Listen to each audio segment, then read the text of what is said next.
who are you prepared to be in an organisation with?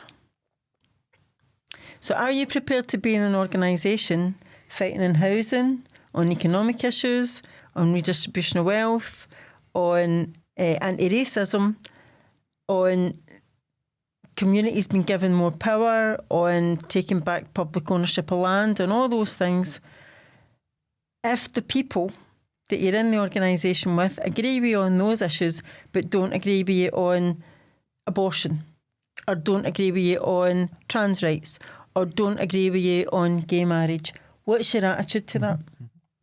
Are you prepared to be?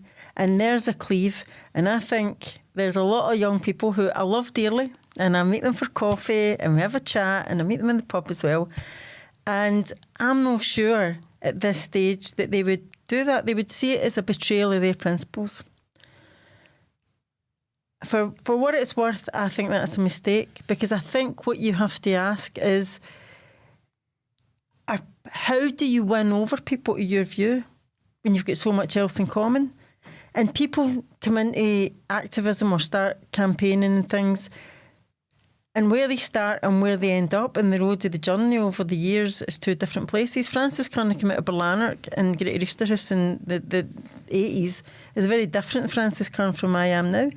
And I'll say to them, look, I chose to spend the majority of my political life in organisations with men who didn't agree with my right to abortion, who didn't agree with the campaign that we launched against domestic violence. Their attitude was, when we launched it in the 80s, was, no, that's private. That's not a matter for politics. And we had to say, well, actually it is. And we went to the trade union conference and loads of them were opposed to it.